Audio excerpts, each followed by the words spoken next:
pagi, apa kabarmu hari ini anak-anak? Kalian masih tetap semangat bukan? Tetap sehat, tetap kuat, dan menjaga kesehatan setiap hari. Apa yang mau kita dengarkan pagi hari ini? Wah, Bu Gracia juga penasaran nih. Yuk kita dengarkan bersama-sama. Kesetiaan George.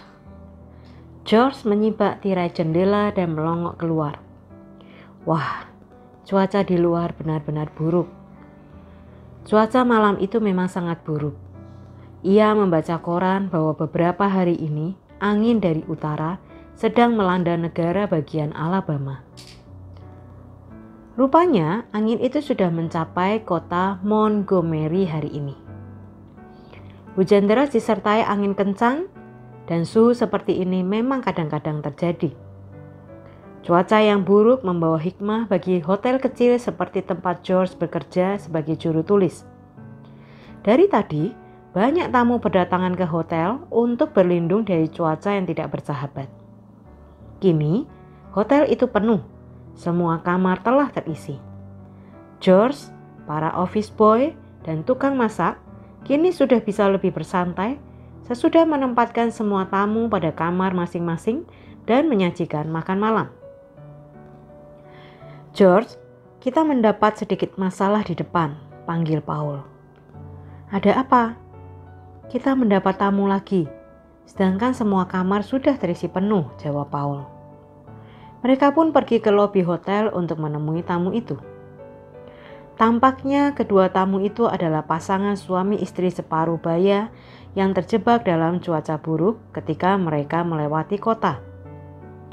Tolonglah kami anak muda, pinta bapak itu. Kami memerlukan tempat untuk menginap malam ini. Tapi semua kamar hotel ini sudah terisi, Pak, jawab Paul. Mungkin Bapak dan Ibu bisa mencoba ke hotel lain.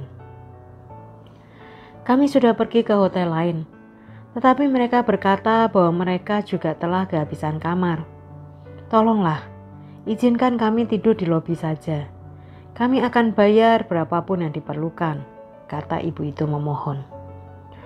Hati George tergerak oleh belas kasihan. Tidak mungkin mereka membiarkan bapak dan ibu ini tidur di lobi. Lagi pula lobi hotel ini tidak dilengkapi pemanas ruangan. Pastilah ruangan akan menjadi sangat dingin. Tiba-tiba saja ia mendapatkan ide. Begini saja Pak, Bu, kata George. Kalau bapak dan ibu berkenan, bapak dan ibu bisa tidur di kamar saya. Meski kamar saya agak kecil dan tidak sebagus kamar lain, tetapi kamar saya itu bersih dan mempunyai pemanas. Apa Bapak Ibu bersedia? Kamarmu. Tapi nanti kamu akan tidur di mana, Nak? Tanya ibu itu merasa tidak enak. Tidak apa, Bu. Untuk sementara saja saya bisa tidur di kamar teman saya, kata George. Tapi, kata bapak itu ingin menolak. Sudahlah, Pak. Malam sudah larut.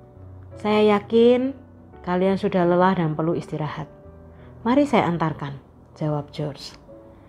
Ia pun segera mengantarkan mereka ke kamarnya. Ia mengangkat koper-koper mereka dan meletakkannya di kamar itu. Silahkan, Pak, Bu, selamat beristirahat, kata George mempersilahkan. Terima kasih anak muda, kata suami istri itu sambil tersenyum. Malam itu, George terpaksa menggelar kasur lipat dan tidur di lantai. Di kamar Paul. Sekalipun kamar itu memiliki pemanas, tetapi di lantai ternyata cukup dingin. Dingin George? Tanya Paul dari tempat tidurnya. Lumayan. George, kata Paul menggeleng kepala. Bisa-bisanya kamu berikan kamarmu untuk mereka. Kalau aku sih tidak mau. Apakah Anda beristirahat dengan baik semalam, Pak? Tanya George keesokan paginya. Tentu nak, terima kasih. Hari ini kami akan melanjutkan perjalanan kami, jawab bapak itu. Kalau begitu saya ucapkan selamat jalan, kata George sambil membungkuk memberi salam. Nak, orang sepertimu seharusnya dipercaya untuk mengatur hotel terbaik di Amerika. Suatu hari aku akan membangunnya untukmu, kata bapak itu sambil tersenyum dan menepuk bahunya. Ia dan istrinya pun melambaikan tangan menuju mobil mereka. Ah, bapak itu pasti cuma bercanda, pikir George sambil tersenyum. Beberapa tahun kemudian datanglah sebuah surat.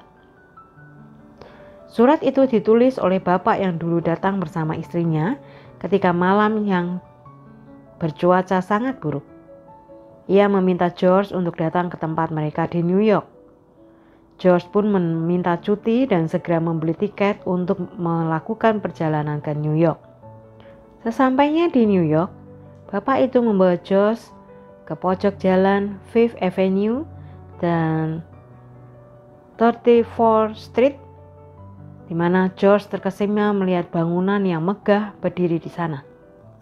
Itu, kata bapak itu adalah hotel yang kubangun untuk kau pimpin. Ternyata bapak itu adalah William Waldorf Estate, salah satu orang terkaya di Amerika. Hotel itu adalah Hotel Waldorf Astoria yang sangat terkenal di dunia. Dan George C. Ball, si juru tulis itulah yang menjadi manajer pertamanya. Demikianlah anak-anak, janganlah kamu jemu-jemu berbuat baik.